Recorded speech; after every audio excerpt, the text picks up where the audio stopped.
جو ویڈیو دیکھ رہا ہے چینل کو لازمی سبسکرائب کریں۔ مائرہ ہمت رکھو بیٹا، ہمت، بہت جلد سب ٹھیک ہو جائے گا۔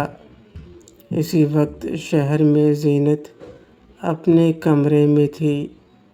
بیگ کھلا پڑا تھا سامنے، وہ ایک ایک چیز رکھ رہی تھی۔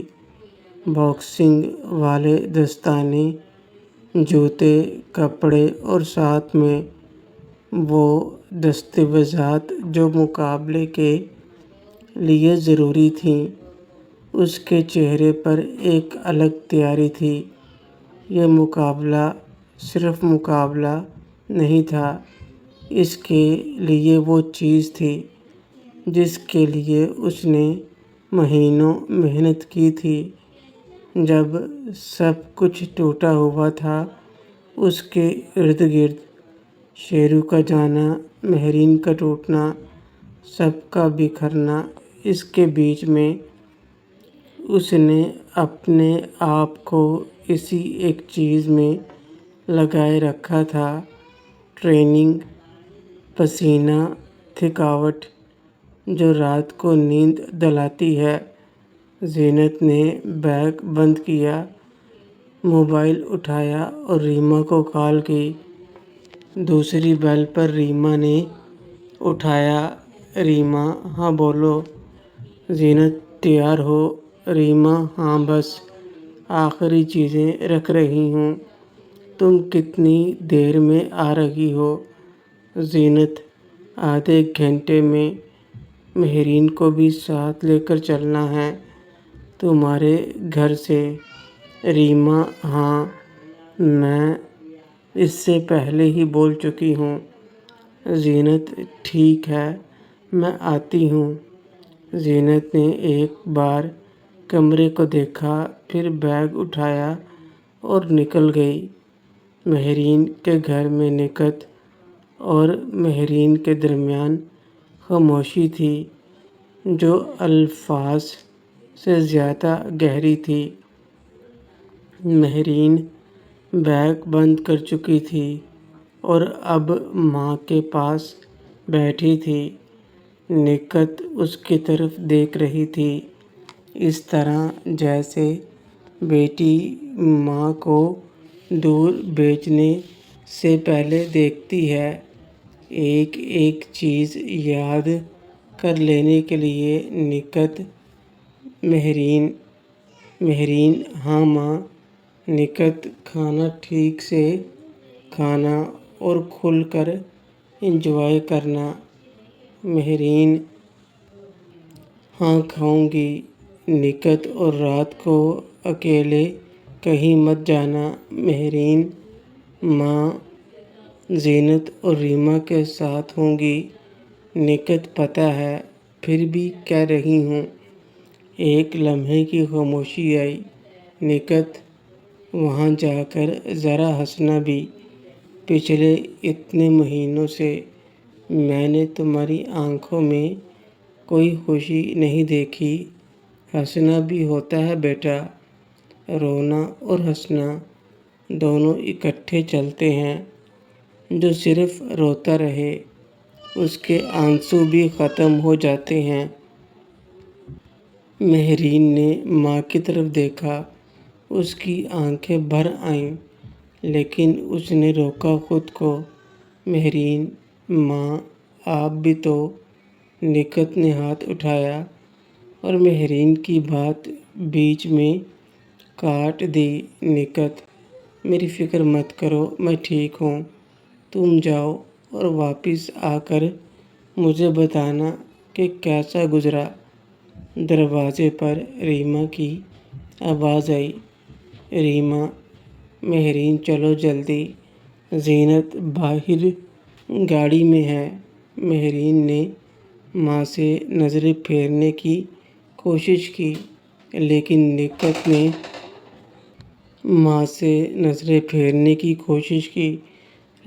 نکہت نے اس کے چہرے کو دونوں ہاتھوں میں لے لیا۔ نکہت: جاؤ۔ مہرین نے ماں کو گلے سے لگایا۔ نکہت نے بھی مہرین کو بازوؤں میں بھر لیا۔ کچھ دیر یوں ہی رہے دونوں، پھر مہرین نے بیگ اٹھایا اور دروازے کی طرف بڑھی۔ دہلیز پر پاؤں رکھنے سے پہلے ایک بار مڑ کر ماں کو دیکھا۔ نکہت مسکرا رہی تھی۔ مہرین باہر نکل گئی اور سامنے سے رحیلہ آ رہی تھی، جس کو مہرین نے کال کر کے بتایا تھا کہ جب تک میں جا رہی ہوں تم آ کر ماں کا خیال رکھنا۔ اور رحیلہ تو مہرین کی بات کو ٹال ہی نہیں سکتی تھی۔ نکہت کمرے میں اکیلی رہ گئی۔ مسکراہٹ اب بھی تھی لیکن آنکھیں گیلی تھیں۔ انہوں نے آنکھیں پوچھیں اور کھڑکی کی طرف چلی گئی۔ باہر گاڑی نظر آ رہی تھی۔ مہرین اندر بیٹھ رہی تھی۔ نکہت نے تب تک دیکھا جب تک گاڑی نظروں سے اوجھل نہ ہو گئی ہو۔ گاڑی میں بیٹھتے ہی ریما نے مہرین کہا تھا، ریما ٹھیک ہوں؟ مہرین ہاں ٹھیک ہوں۔ زینت نے آئینے میں مہرین کو دیکھا۔ زینت آج پہلی بار تم گھر سے نکلی ہو، اتنوں مہینے بعد، کیسا لگ رہا ہے؟ مہرین نے کھڑکی سے باہر دیکھا۔ گھر دور ہوتا جا رہا تھا۔ ماں کا دروازے پر کھڑا چہرہ اب نظر نہیں آ رہا تھا۔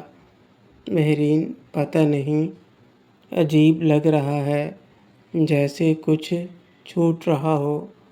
ریما کچھ نہیں چھوٹ رہا، تم واپس آؤ گی تو 3 دن کی بات ہے۔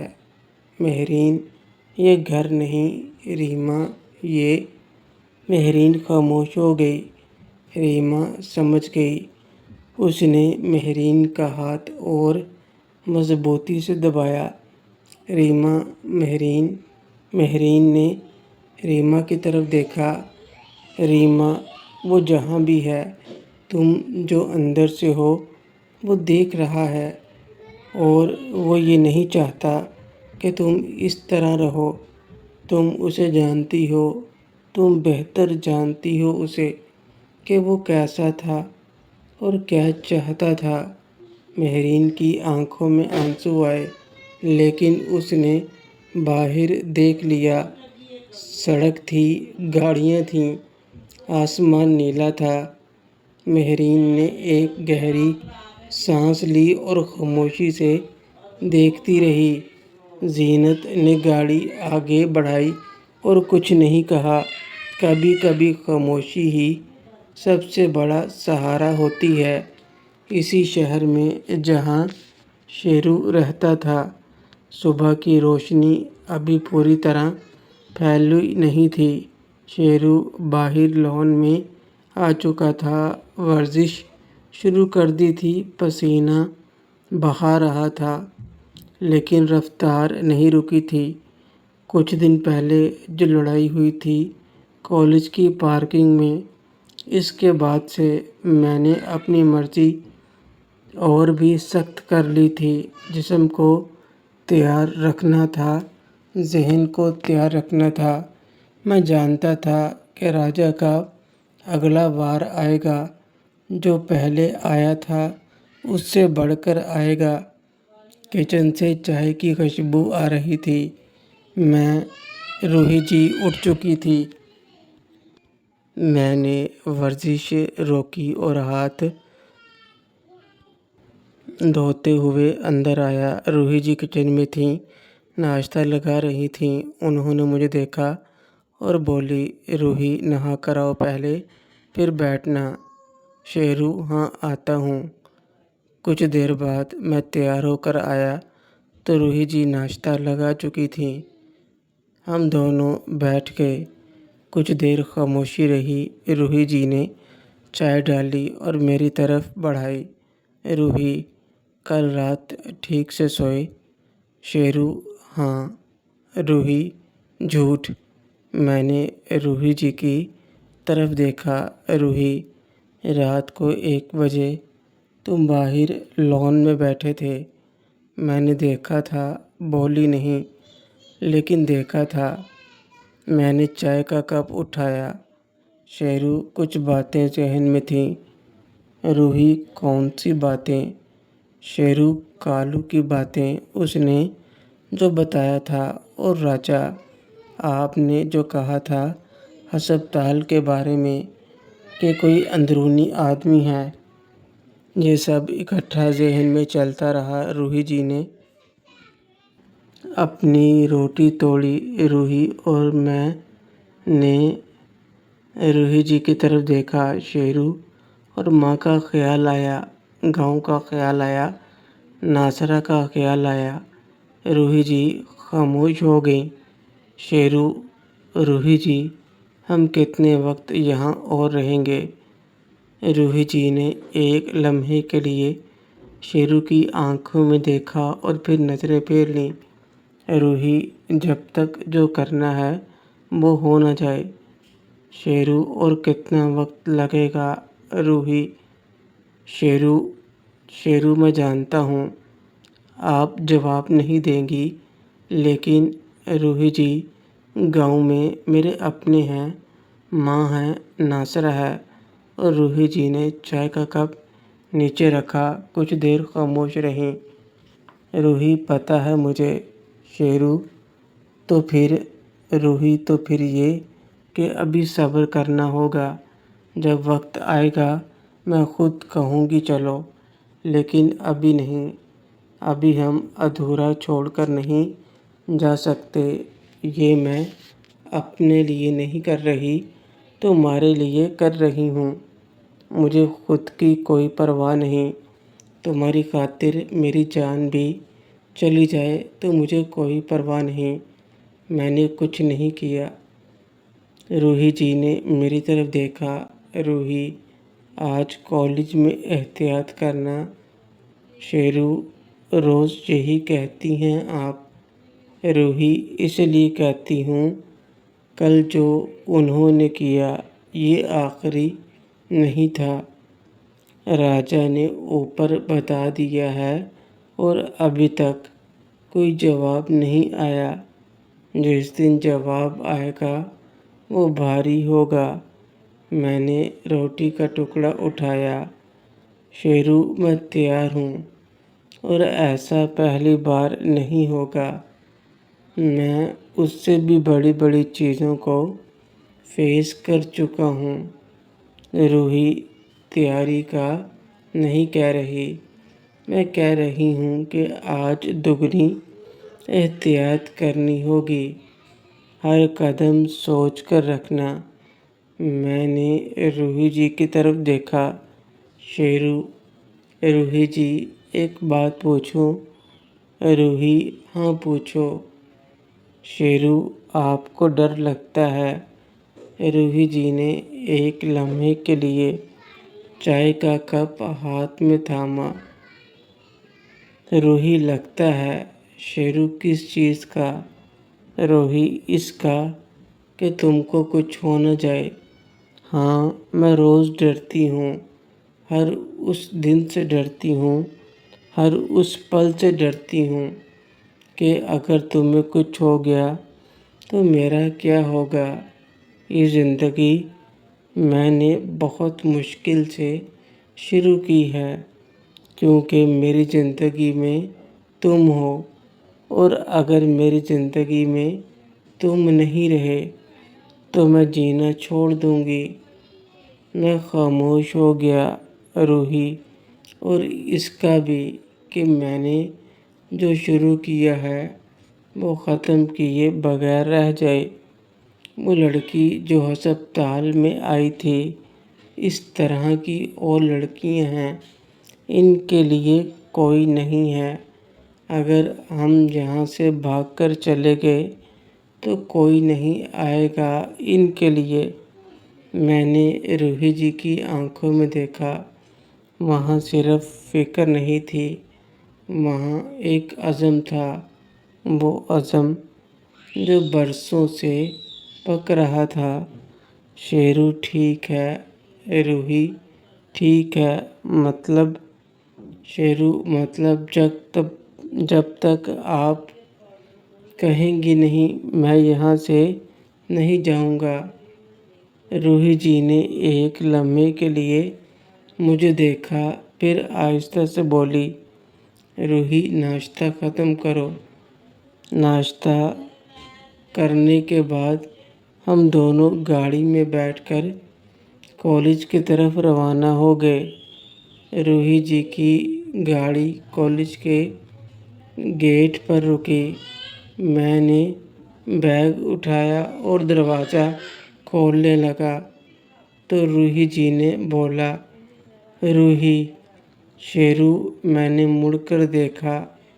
روحی آج جو بھی ہو پہلے مجھے کال کرنا، کچھ بھی کرنے سے پہلے۔ میں نے ایک لمحے کے لیے روحی کا چہرہ دیکھا، آنکھوں میں وہی فکر تھی جو صبح تھی۔ شیرو ٹھیک ہے، روحی وعدہ کرو۔ شیرو، روحی جی، روحی وعدہ کرو۔ شیرو بس یہی مانگ رہی ہوں۔ میں نے ایک سانس لی۔ شیرو وعدہ ہے روحی جی نے ایک لمحہ اس کی آنکھوں میں دیکھا، پھر آگے ہوتے ہوئے بولی، اب جاؤ۔ میں گاڑی سے اترا، گاڑی کا دروازہ بند کیا، ایک لمحے کے لیے کھڑا رہا اور پھر کالج کے گیٹ کی طرف بڑھ گیا۔ روحی نے گاڑی میں بیٹھ کر مجھے جاتے ہوئے دیکھا۔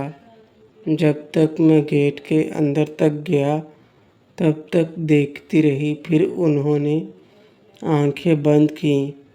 ایک لمحہ پھر گاڑی اسٹارٹ کی اور ہسپتال کی طرف روانہ ہو گئی۔ کالج کے گیٹ سے اندر داخل ہوتے ہی میں نے محسوس کیا کہ آج فضا مختلف تھی۔ کل تک جو لوگ مجھے عام نظروں سے دیکھتے تھے، آج ان کی نظریں بدلی ہوئی تھیں۔ کچھ لوگ آپس میں سرگوشی کر رہے تھے اور جب میں قریب سے گزرا تو خاموش ہو گئے۔ کچھ لوگوں نے اس طرح دیکھا جیسے کوئی نئی چیز دیکھ رہے ہوں۔ میں نے کسی کی طرف توجہ نہیں دی، سیدھا اپنی کلاس کی طرف بڑھ گیا۔ راہداری میں آیا تو لائبریری کے باہر 3-4 لڑکے کھڑے تھے۔ مجھے دیکھتے ہی انہوں نے ایک دوسرے کو کونی ماری، لیکن راستہ نہیں روکا۔ میں نے ان کو دیکھا اور آگے بڑھتا گیا۔ کلاس روم میں داخل ہوا، سیٹ پر بیٹھا، بیگ کھولا۔ کچھ دیر میں لیکچرر آئے اور لیکچر شروع ہو گیا۔ میں توجہ سے سنتا رہا، لیکن ساتھ ساتھ ذہن کا ایک حصہ باہر تھا۔ پہلے لیکچر کے بعد جب میں کلاس سے باہر نکلا تو سرفراز راہداری میں کھڑا تھا، اکیلا، اس کے گروپ کا کوئی نہیں تھا۔ میں نے اسے دیکھا اور آگے بڑھنے کا فیصلہ کیا۔ سرفراز، رکو۔ میں رک گیا اور پیچھے مڑا۔ سرفراز نے ادھر ادھر دیکھا، پھر وہ میرے قریب آیا اور آہستہ سے بولا، ایک بات کہنی تھی۔ شیرو، ہاں کہو، میں سن رہا ہوں۔ سرفراز، کل۔ شیرو، کیا کل؟ سرفراز نے ایک لمحہ رک کر ادھر ادھر دیکھا، کوئی قریب نہیں تھا۔ سرفراز، کل رات راجا نے باچا خان کو بتایا ہے تمہارے بارے میں۔ میرے چہرے پر کوئی تاثر نہیں آیا اور میں خاموشی سے سرفراز کو دیکھتا رہا۔ میں نے کہا، آگے بولو۔ سرفراز، باچا خان نے کہا ہے کہ اس کے 2 آدمی آج کالج آئیں گے تمہیں دیکھنے کے لیے۔ کہاں رہتے ہو، کون کون ہے تمہارے ساتھ، سب معلومات لیں گے۔ شیرو، تم مجھے یہ کیوں بتا رہے ہو؟ صرف سرفراز خاموش ہو گیا۔ شیرو، سرفراز، سیدھا جواب دو۔ سرفراز نے ایک لمبی سانس لی۔ سرفراز، کیونکہ میں خود بھی پھنسا ہوا ہوں۔ راجا نے مجھے ڈرایا ہے، باچا خان نے مجھے ڈرایا ہے۔ پچھلے 2 سال سے میں ان کا کام کرتا آ رہا ہوں۔ میں بچوں کو ٹارگٹ کرنا، ان کی معلومات دینا، لیکن اب… سرفراز کی آواز رک گئی۔ شیرو، اب اور کیا؟ سرفراز، اب جب میں نے تمہیں دیکھا، جس طرح تم نے اس لڑکی کو بچایا، جس طرح تم نے راجا کے آدمی کو نپٹایا، اس کے بعد سے مجھے نیند نہیں آ رہی۔ میرے گھر میں بھی بہنیں ہیں۔ اگر کل کو کوئی ان کے ساتھ… آواز پھر رک گئی۔ شیرو، تم نے کتنی لڑکیوں کا کیا ہے؟ سرفراز نے نظریں جھکا لیں۔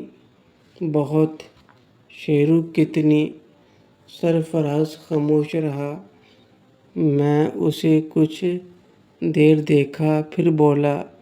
شیرو، سرفراز، جو ہو گیا وہ ہو گیا، لیکن اب جو کرنا ہے وہ یہ ہے کہ تم مجھے وہ سب بتاؤ جو تم جانتے ہو۔ باچا خان، اس کا نیٹ ورک، کالج میں کون کون ہے، سب کچھ۔ سرفراز نے اوپر دیکھا، پھر میری آنکھوں میں دیکھا۔ سرفراز، اگر انہیں پتہ چل گیا کہ میں نے تمہیں بتایا ہے تو وہ مجھے… شیرو، اگر تم نہیں بتاتے تو وہ بھی ایک دن کام ختم کر دیں گے تمہارا، جب تمہیں ان کے کسی کام کے نہیں رہو گے۔ سرفراز کا چہرہ سفید پڑ گیا۔ شیرو، سوچو۔ سرفراز، سوچو۔ سرفراز کچھ دیر خاموش رہا، پھر بولا۔ سرفراز، کینٹین کے پیچھے ایک پرانی اسٹور روم ہے، دوپہر میں وہاں ملو مجھ سے۔ میں نے ایک لمحے کے لیے سرفراز کا چہرہ پڑھا، پھر آہستہ سے سر ہلایا اور کہا، ٹھیک ہے۔